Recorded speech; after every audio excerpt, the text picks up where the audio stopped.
معراج ان الفاظ میں پیش کرتے ہیں جس طریقے سے پڑھاؤ میرے ساتھ مل کر پڑھیں الصلاۃ والسلام علیک یا رسول اللہ الصلاۃ والسلام علیک یا حبیب اللہ الصلاۃ والسلام علیک یا نبی اللہ الصلاۃ والسلام علیک یا نور اللہ صلی اللہ تعالی علیہ وسلم۔ درود پاک کی بڑی فضیلت ہے اور درود پاک پڑھنے پر بڑا ثواب ہے۔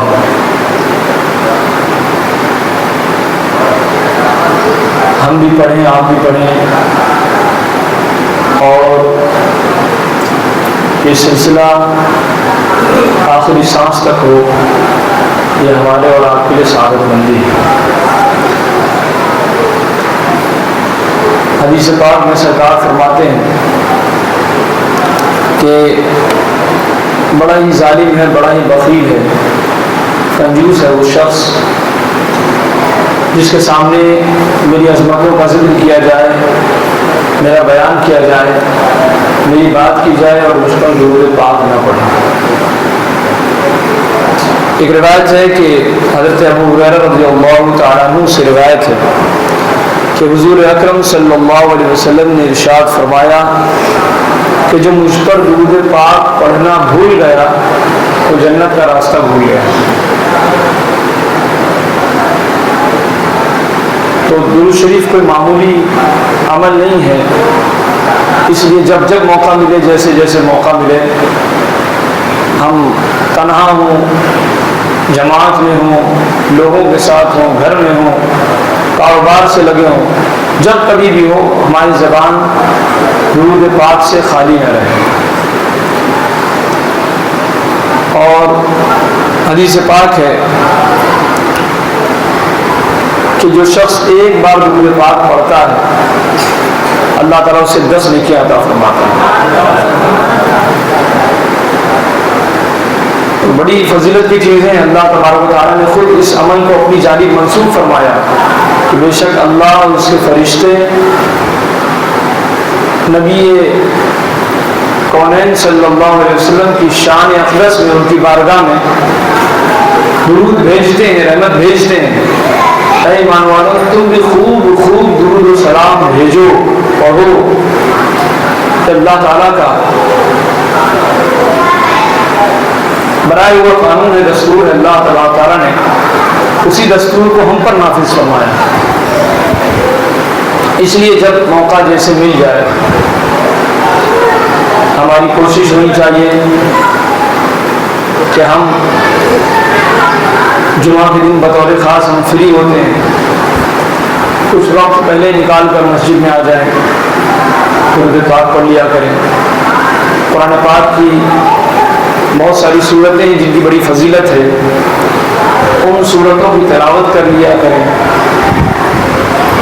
سورہ کہف ہے، حدیث پاک میں ہے کہ جو سورہ کہف کی 10 آیتوں کی تلاوت کرے گا اللہ تعالیٰ اسے دجال کے شر سے محفوظ فرما دے گا۔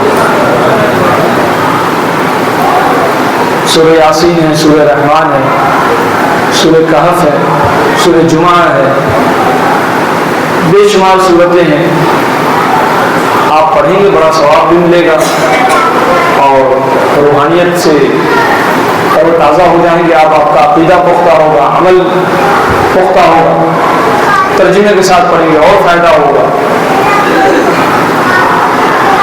جمعہ کا دن ہے، ہماری ذمہ داری ہے کہ ہم جلد سے جلد آ جایا کریں، کچھ سیکھا کریں، کچھ سمجھا کریں۔ تقریریں ہوتی ہیں، اگر ہم یوں سمجھ لیں کہ تقریر کرنے والے تقریر کر رہے ہیں، ہم اپنے ٹائم پر آئیں گے تو آپ کا اس میں کیا فائدہ؟ آپ آئے، چل دیا، نماز پڑھے۔ کتنے بیچارے نمازی ایسے ہیں جو نماز پڑھنے آتے ہیں، جن کو نماز پڑھنا ہی نہیں آتا لیکن نماز پڑھنے آتے ہیں۔ ان کا کہنا یہ ہے کہ غلط ہو یا صحیح ہو پڑھتے تو ہیں،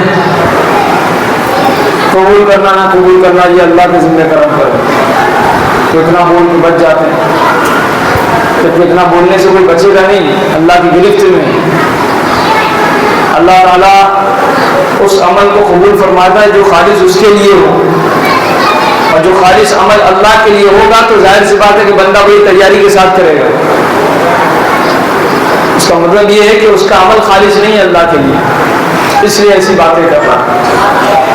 اللہ تعالیٰ بندوں کے اعمال، خالص عمل کو اللہ تعالیٰ قبول فرماتا ہے جو اللہ کے لیے کیا ہو، اور اللہ کے لیے بغیر تیاری کے عمل کرنا یہ اہل ایمان کا شیوا نہیں ہے، حماقت ہے، بے وقوفی ہے۔ اللہ تعالیٰ بندوں کے دلوں سے واقف ہے، پوری تیاری کے ساتھ بندے نے عمل کیا، اور عمل کرنے کے بعد اب بھی کوئی کوتاہی رہ گئی، یکسوئی نہیں ہوئی، توجہ ادھر ادھر ہو گئی، کوئی کمی رہ گئی، تو اب اللہ تبارک تعالیٰ پورا فرمائے گا۔ لیکن بندوں کو چاہیے کہ اپنے عمل میں متقن بنے، پوری طریقے سے پابندی کے ساتھ، دل لگی کے ساتھ، یکسوئی کے ساتھ اپنے عمل کو پوری طریقے سے انجام دینے کی کوشش کریں، تو اللہ تعالیٰ بھی مدد فرمائے گا۔ دست قدرت سے اس کی تائید ہوگی، اللہ تبارک تعالیٰ اسے توفیق بھی عطا فرمائے گا، اس کے عمل کو قبول بھی فرمائے گا۔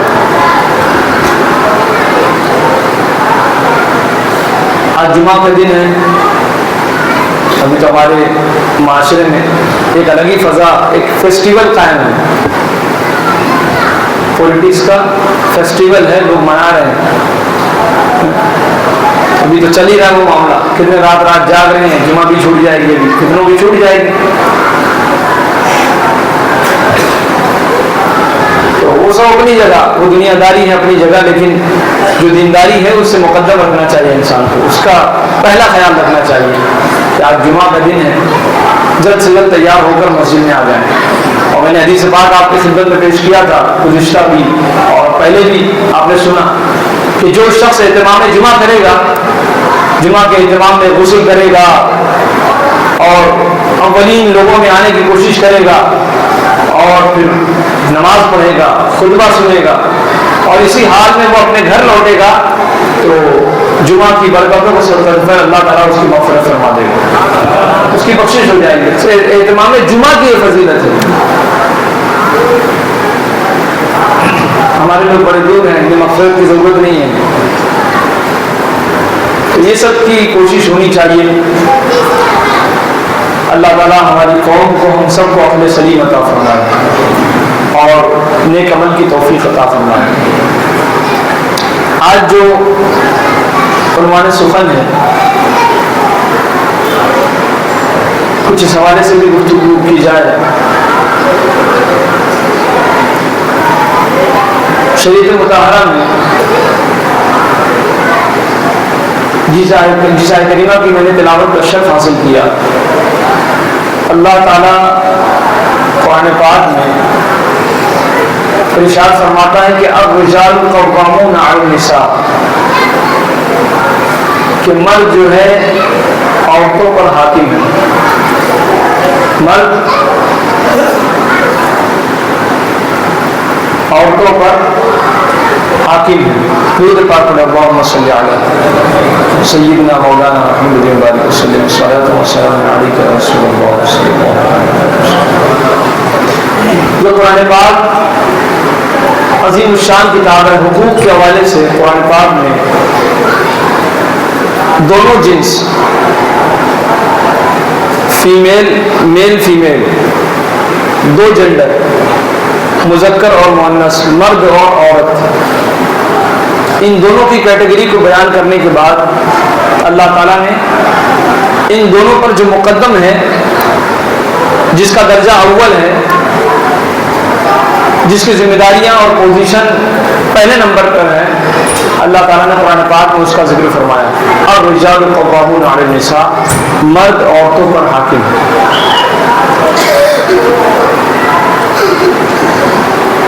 حقوق کے حوالے سے اللہ تبارک و تعالیٰ نے ہر کسی کے اپنے حقوق ہیں، مرد کے اپنے حقوق ہیں، عورت کے اپنے حقوق ہیں، ان سے پیدا ہونے والے، روئے زمین پر وجود میں آنے والے بچے ہیں، بچوں کے اپنے حقوق ہیں، بچیوں کے اپنے حقوق ہیں، ماں باپ کے اپنے حقوق ہیں، بادشاہ کے اپنے حقوق ہیں، رعایا کے اپنے حقوق ہیں۔ اللہ تعالیٰ نے حقوق کی تقسیم فرما دی ہے، حقوق کی تقسیم۔ اب جو شخص حقوق ادا نہ کرے وہ بڑا ظالم ہے۔ اس لیے قرآن پاک میں بار بار متعدد مقامات پر اور حدیث کریمہ میں سرکار علیہ السلام نے حقوق کی پاسداری کا حکم دیا، حقوق کو ادا کرنے کا، وَآتُوا كُلَّ ذِي حَقٍّ حَقَّهُ، کہ ہر حقدار کو اس کا حق دے دیا جائے، یہاں تک کہ مزدور کے لیے اپنے حقوق ہیں۔ ہر حقوق کی اسلام نے تقسیم فرما دی ہے۔ اب کسی کے حقوق کے ساتھ زیادتی نہیں ہو سکتی۔ کسی اور مذہب میں یہ بات تو ہے نہیں، کہ ابھی ہو سکتی ہے، لیکن جو صاف ستھرے تصورات حقوق کے اسلام نے بیان فرمایا، کسی اور مذہب نے بیان نہیں فرمایا۔ اس طریقے سے حقوق کی جہاں تک بات ہے، اللہ تعالیٰ نے قرآن پاک میں مردوں کے حقوق کو بھی بیان فرمایا۔ دنیا کے مختلف تنظیموں کے اشتراک سے، ان کی یونٹی سے متحد ہو کر 19 نومبر ایک عالمی دن مردوں کے نام سے منایا جاتا ہے، عالمی دن، ورلڈ ڈے، آدمیوں کے لیے منایا جاتا ہے، جس کا ایک مقصد یہ ہوتا ہے کہ مرد کی ذمہ داریاں، اس کی عظمت اور مرد کے ذریعے سے دنیا میں جو رنگ و بو موجود ہے اس کا ذکر کیا جائے۔ یہ دن منانے کا تصور تو آج دنیا والوں نے پیدا کیا، لیکن قربان جائیے قرآن پاک نے پہلے ہی یہ تصور پیش کر دیا تھا۔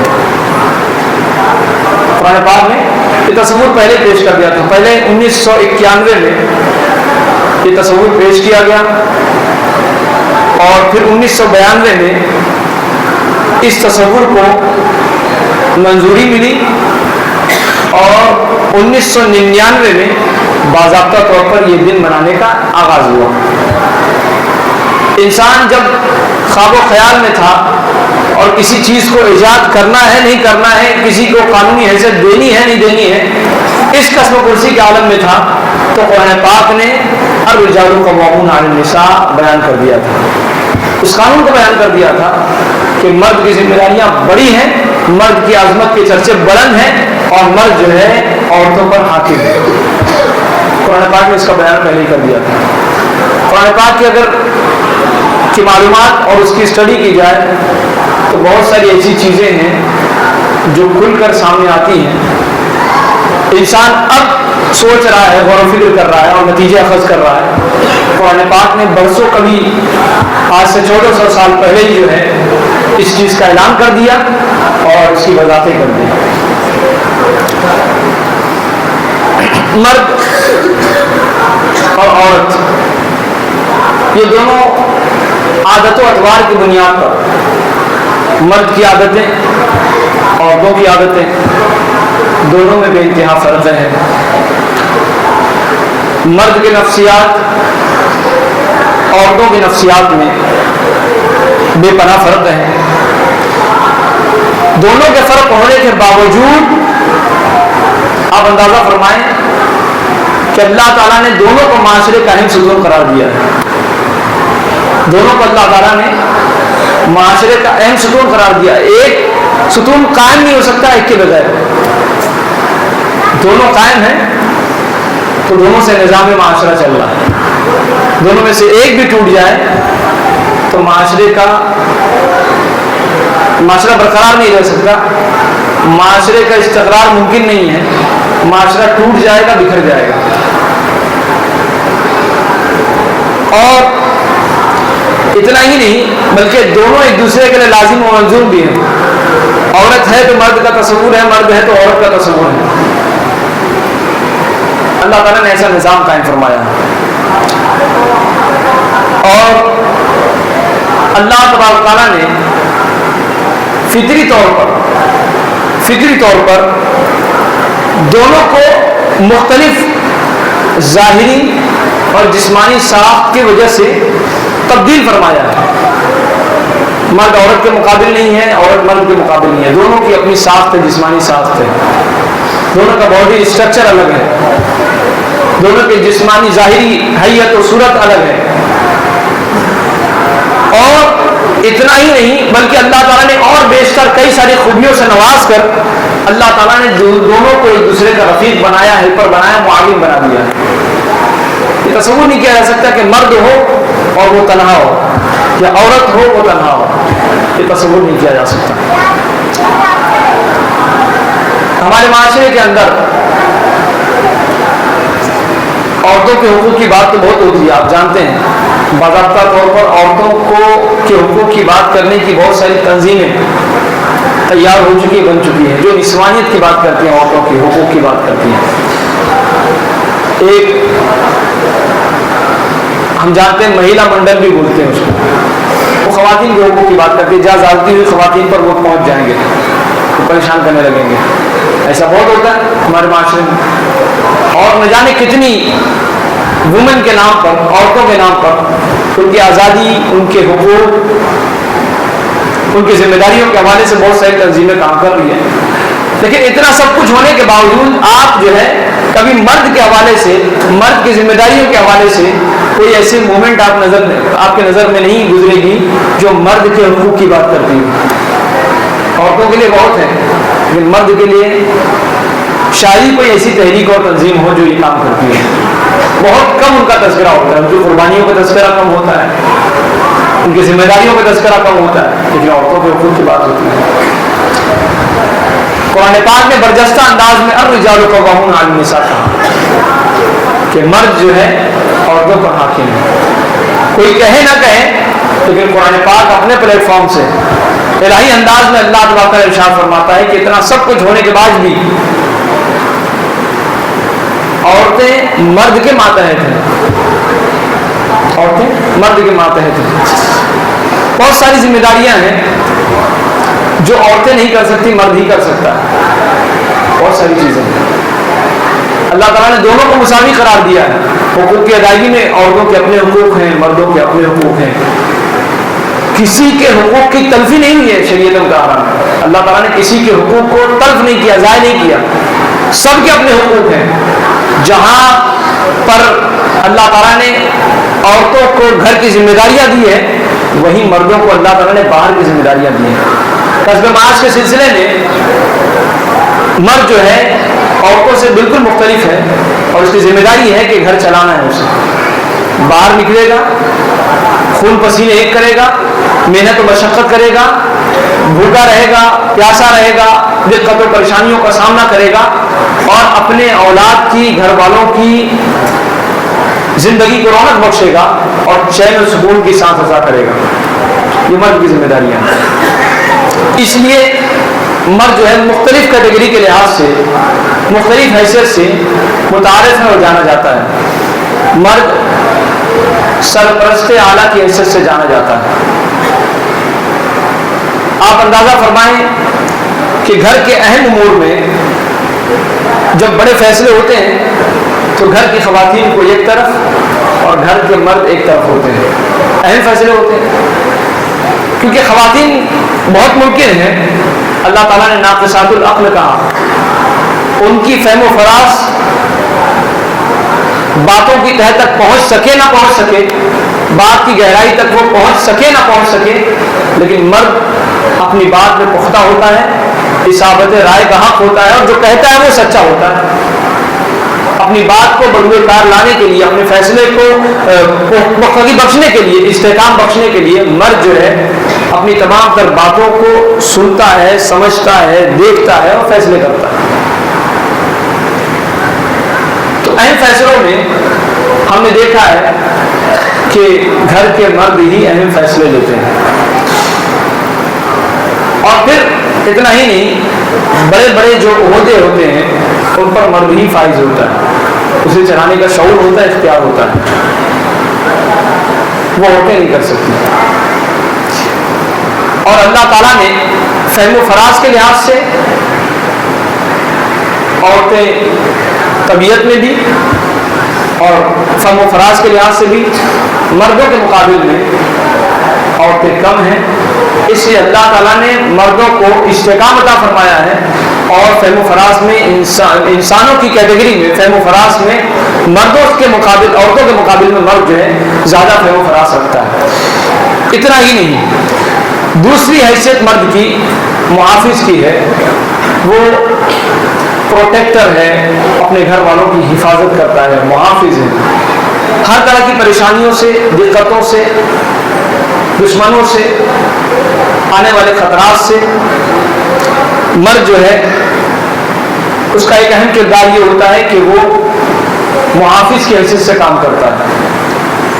اس کے زیر نگین، اس کے زیر نگرانی عورتیں بھی ہیں، بچے بھی ہیں، ماں بھی ہے، بہن بھی ہے، گھر کے وہ لوگ بھی ہیں جو اس کے ماتحت پل رہے ہیں. ان تمام کی حفاظت کی ذمہ داری مرد کی ہے. اور جسمانی ساخت کے لحاظ سے بھی مرد عورتوں سے زیادہ اپنے آپ کی حفاظت کر سکتا ہے اور لوگوں کی حفاظت کر سکتا ہے. اس لیے آپ دیکھیں کہ جب دنیا میں لوگ اپنی حفاظت کے لیے کوئی دستہ تیار کرتے ہیں تو اس میں عورت نہیں ہوتی بلکہ مرد ہوتے ہیں. ان کو معلوم ہے کہ یہی حفاظت صحیح طریقے سے حفاظت کر سکیں گے. عورت صرف نازک ہے، وہ حفاظت نہیں کر سکتی، لہٰذا جو ہے مرد ہی صحیح طریقے سے کسی کی حفاظت کر سکتا ہے. یہاں تک کہ عورتوں کی حفاظت کرنے کے لیے بھی مرد کا تعین کیا جاتا ہے. تیسری چیز، معاشی سرپرستی بھی مرد کو حاصل ہے. اس حیثیت سے بھی اگر دیکھا جائے تو خاندان، جس مرد کے تحت جو خاندان پل رہا ہے، جو لوگ پل رہے ہیں، جن کی کفالت ہو رہی ہے، ان تمام کی کفالت کی ذمہ داری اسی مرد کی ہے. وہ کہیں سے بھی انتظام کرے، ان کو کھلائے پلائے، ان کی ضرورتوں کو پورا کرے، یہ مرد کی ذمہ داری ہے. اور بنیادی ضرورت پورا کرنے کے لیے یا تو باپ بننا ہے، یا تو شوہر ہوگا، یا بھائی ہوگا، اور ان تمام حیثیتوں کی بنیاد پر اسے اپنی ذمہ داری کو مد نظر رکھتے ہوئے کام کرنا ہوگا اور کام کر کے اپنے گھر والوں کو، اپنے ماتحتوں کا خیال کرنا ہوگا. اس طریقے سے مرد کی ذمہ داری ہے کہ مذہبی قیادت بھی کرے. انسان کی فطرت کے لحاظ سے مرد ہو یا عورت ہو، مذہب میں یکسانیت ہے. اگر مرد مسلمان ہو، عورت بھی مسلمان ہوگی، لیکن مذہبی قیادت کی جو باتیں ہیں وہ مرد کے ذمہ ہیں. بڑے عہدوں پر، دینی معاملات میں بھی بڑے عہدوں پر اگر فائز ہوگا تو مرد ہی فائز ہوگا. مرد ہی ان کی قیادت کرے گا، ان کو سمجھائے گا، تعلیم کے وسائل فراہم کرے گا.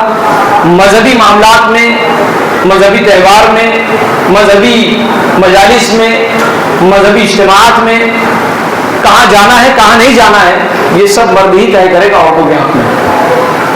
اس لیے اس بنیاد پر بھی مذہبی قیادت بھی کرنے کی جو ذمہ داری ہے وہ مرد کی ہے. اور اس طریقے سے ایثار اور قربانی کا جو جذبہ ہے، اور ایثار اور قربانی کی جو تصور اسلام میں پیش کیا ہے، وہ بھی مرد کو بروئے کار لانا ہے، اس کی بھی ذمہ داری سے انجام دینا ہے.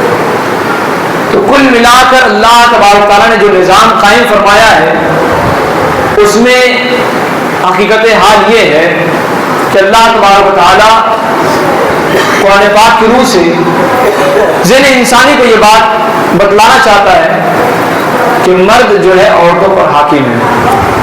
آج جو فتنوں کا دور چل رہا ہے، آپ دیکھیں گے کہ حقوق النسواں کی بات کرتے ہیں، مرد کے شانہ بشانہ کھڑے ہونے کی، تو یہ سب آج کے دور کے فتنے ہیں.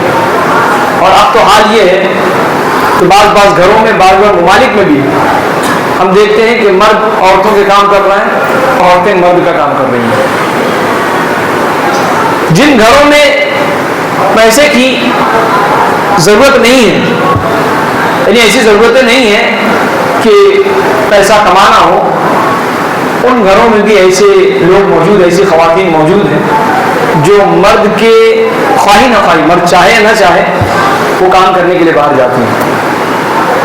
اور پھر حال یہ ہے کہ مرد جو حاکم ہے اس کا حاکم ہونا غیر معمولی ہو جاتا، کوئی معنی نہیں رکھتا، معمولی ہو جاتا ہے بالکل۔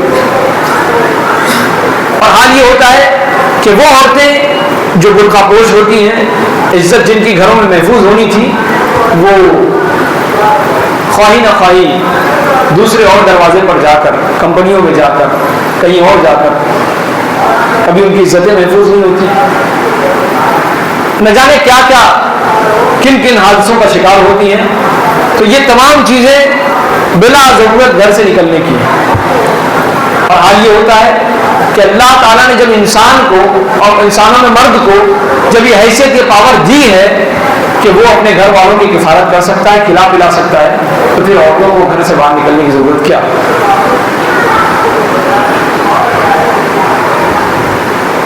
آج دیکھیے ہمارے معاشرے کے اندر بہت ساری ایسی عورتیں حادثات کا شکار ہیں، کچھ جان بوجھ کے بن گئی ہیں اور کچھ انجانے میں بنتی ہیں حادثات کا شکار، کچھ لالچ میں بھی ہیں۔ معلوم ہے کہ فلاں جگہ جائیں گے کام کرنے کے لیے تو اتنے پیسے ملیں گے، انہیں یہ نہیں معلوم کہ وہاں پر ان کی عزتیں محفوظ ہیں نہیں ہیں، مسلمان کیا جا رہی ہیں، کافر کیا جا رہی ہیں، کیا ہوگا کیا نہیں ہوگا کچھ نہیں معلوم۔ ہزاروں ہزار لوگ ہمارے شہر سے خواتین اپنے گھروں کو ویران چھوڑ کر کام کرنے کے لیے، غریبی کوئی سبب نہیں ہے، اللہ ماشاء اللہ کسی گھر کا حال ہوگا، لیکن کئی گھروں کا حال یہ ہے کہ مرد کماتا ہے، اس کے باوجود بھی وہ گھروں سے نکل کر جو ہے وہ کمانے کے سلسلے میں جاتی ہیں۔ اور ایسے بہت سارے معاملات ہیں عورتوں کے۔ ابھی الیکشن کا پریڈ ہے، آپ دیکھیں جلسوں میں جانا، ریلیاں کرنا، پروگرامات میں شریک ہونا، کس پارٹی سے کسی نیتا کو جتانا، پرچار کرنا، یہ تمام کام مردوں کے ہیں۔ مرد خوب کریں، جس کو سمجھ میں آتا ہے پرچم بلند کریں، جس کا چاہے پرچم جھکا دیں، جسے چاہے جتا دیں، جسے چاہے ہرا دیں، یہ مردوں کا کام ہے۔ لیکن ابھی ہمارے معاشرے میں آپ دیکھیں کہ اب ایسے ایسے لوگ تیار ہو چکے ہیں اور پورے عورتوں کی گارنٹی لیتے ہیں، کانٹریکٹ لیتی ہیں عورتوں کی، سمجھ رہے ہیں آپ، پورے عورتوں کی کانٹریکٹ لیتی ہیں اور فرضی طور پر ان عورتوں کو پتہ بھی نہیں ہمارا کینڈیڈیٹ امیدوار کون ہے، یہ تک نہیں پتا۔ 1000 روپے، 500 روپے یا 1500 روپے میں نہ جانے کہ کن کن علاقوں کا دورہ کرتی ہیں، گزرتی ہیں، نہ جانے کتنے مردوں کی نگاہیں ان پر پڑتی ہے، اور یہ ان ناہنجاروں کے پروگرام کا ایک حصہ بنتی ہیں اور غلط طریقے سے لالچ میں نہ جانے کہاں یہ استعمال ہوتی ہیں۔ بتائیں آپ ہمارے معاشرے میں، ہمارے خود علاقے میں دیکھ لیں آپ، اعظمی نگر میں، مجھے یہ بات پتہ چلی تو میں بتاتا ہوں، ایسی عورتیں ہیں جو ہمارے دشمنوں کو ووٹ دینے کے لیے 1000 روپے لے چکی ہیں، پہلی چیز، اور پھر اس کے بعد اب دوسرا کوئی جھنڈا اٹھا کر دوسرا 1000 روپے لے چکی ہیں دوسرا جھنڈا اٹھانے کے لیے۔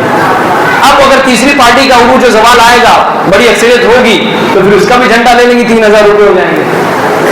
یہ پیسے کے لیے جو کام ہو رہا ہے، یہ ضرور شرع بھی درست نہیں ہے، اور پھر خواتین کا یہ کام ہے ہی نہیں، ان کو تو اپنے گھروں میں ہونا چاہیے، یہ کام تو مردوں کا ہے، وہ کریں گے جو کرنا ہے۔ مجھے یہ بات بھی پتہ چلی ہے کہ ہمارے علاقے کے برادران وطن میں ایک لیڈر ایسا بھی ہے، جہاں مسلمان نہیں ہے، لیکن اس نے 1000 برقعے بنوائے ہیں، آرڈر کیے ہیں، وہ غیر مسلم خواتین کو پہنا کر مسلم ثابت کروائیں گے، یہ بھی ہونا ہے۔ تو ہمارے گھر کی خواتین بہت جلدی جو ہے جلد باز بھی ہوتی ہیں، غیر مدبرانہ فیصلہ بھی ہوتا ہے اور نتیجہ بھی ہم کو بھگتنا پڑتا ہے، سمجھ رہے ہیں آپ۔ تو کل پرسوں کے روز میں نے دیکھا، آپ بھی دیکھے ہوں گے شاید، ہمارے علاقے سے خواتین نکلتی، شرم آنی چاہیے، ایسے گھر کے مردوں کو بھی، ایسے گھر کی عورتوں کو بھی شرم آنی چاہیے۔ آپ بتائیں کس مظاہرے کا حصہ ہے یہ اپنے حقوق کے لیے لڑ رہے ہیں؟ اگر آپ اپنے حقوق، اپنے عصمت، اپنے عزت کی حفاظت کے لیے نکلتی تو آپ کو ثواب بھی تھا اور اللہ اس کے رسول خوش بھی ہوتے، لیکن آپ نے اپنی عزتوں کو داؤ پر لگا دیا. 100 روپے کے لیے, 100 روپے سے 1000 روپے کے لیے, 1000 روپے کے لیے آپ مارکیٹ میں نظر آ رہی, مارکیٹ کا جلوہ بن رہی ہے. جس پارٹی کا دیکھا اسی کا جھنڈا بلند کر لیا. کتنا ملے گا؟ 1000 روپے ملے گا. 25 عورتیں تیار ہو گئی. کتنا ملے گا؟ 1500 روپے ملے گا. کتنی عورتیں؟ 50 عورتیں تیار ہو گئی. کیا یہ وقار رہ گیا ہماری عورتوں کا؟ کیا یہ عزت رہ گئی ہماری عورتوں کی؟ ہمارے یہاں مردوں کا بھی یہی حال ہے.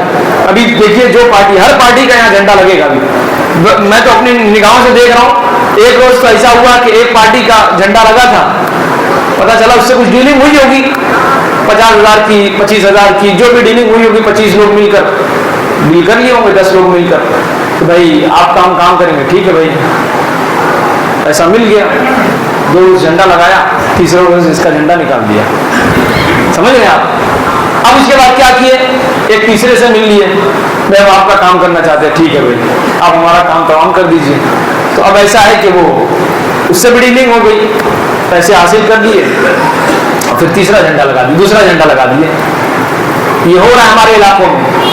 آپ خدا کے واسطے رشوت کا, جو قوم رشوت جس قوم میں عام ہو جائے گا, توبہ قبول نہیں ہوگی, اس میں توبہ قبول نہیں ہوگی. حرام حلال کی کوئی تمیز باقی نہیں ہے ہماری.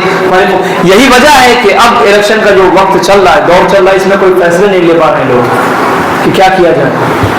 پوری قوم کا وہ طبقہ جو پڑھا لکھا ہے, اپنے آپ کو باشعور سمجھتا ہے, وہ خود رشوت لے کر بیٹھا ہے. کہاں سے فیصلے ہوں گے؟ لوگ نگاہیں گاڑے ہیں, علماء فیصلہ کریں گے تو ہم کچھ نہیں ہوگا, کوئی فیصلہ نہیں ہو پائے گا جب آپ کی یہ سچویشن ہوگی. تو اگر یہ منظرنامہ تبدیل ہوتا تو فیصلے آسانی سے ہو جاتے. لیکن ہماری قوم میں اتنے لوگ, آج جمعہ میں کتنے لوگ ایسے آئے ہوں گے جو بیچارے کسی نہ کسی پارٹی کو لے کے کھا چکے ہیں, بیٹھ چکے ہیں, سودے بازی ہو چکی ہے ان کی, اور یہ بیچارے دعا کریں گے کہ ہم ظالموں کے ہاتھوں مارے جا رہے ہیں, اللہ تعالیٰ ہم پر رحم فرما.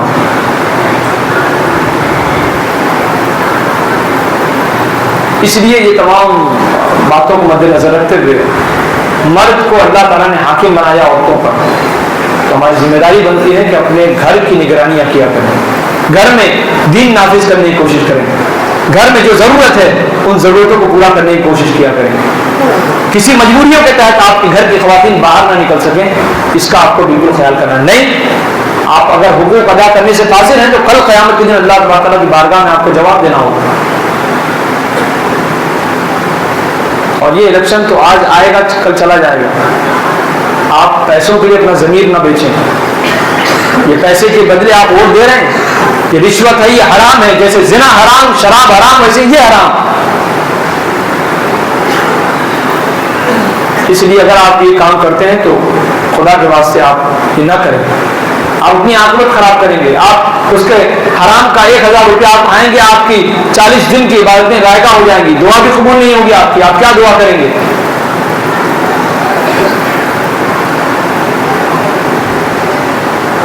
اور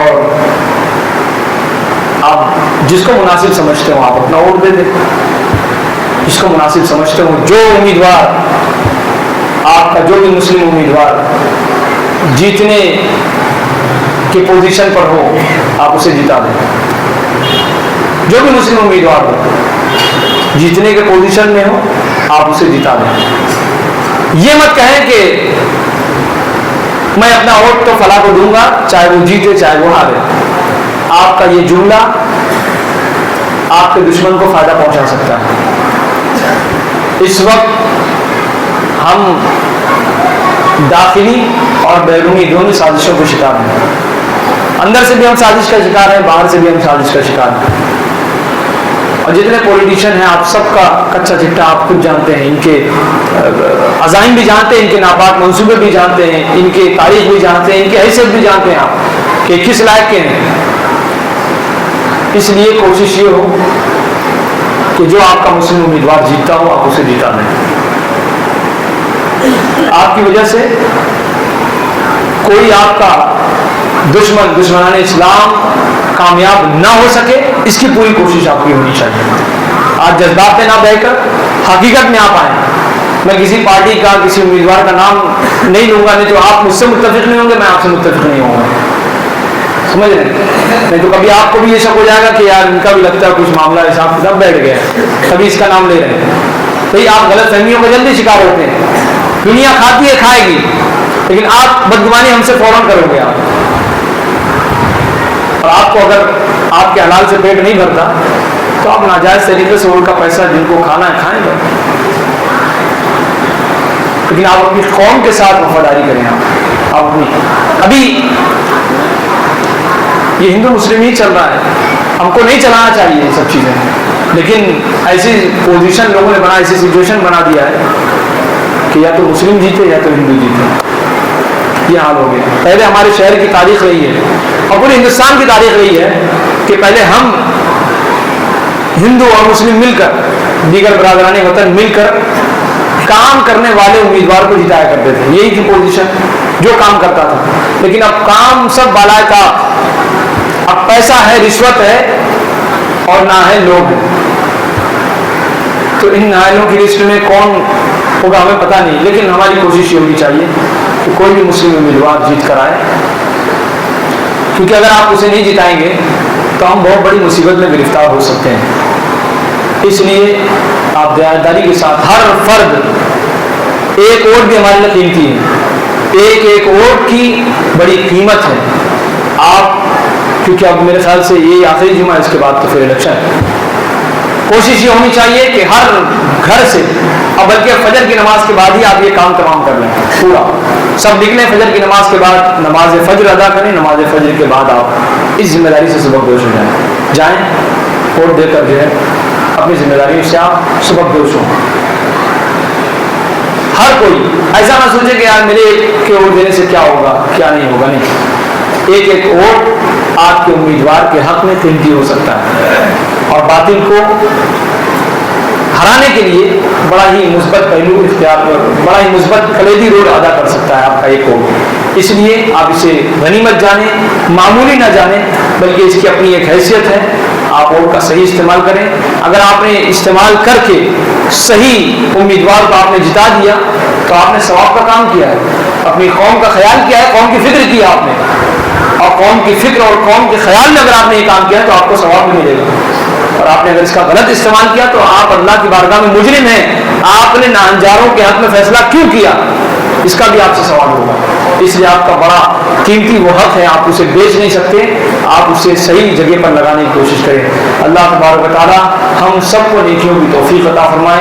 دوران گفتگو جو بھی خطا ہوئے پروردگار مجھے معاف فرمائے. استغفر اللہ ربی من کل ذنب واتوب الیہ. کھڑے ہو جائیں، سنت ادا فرمائے.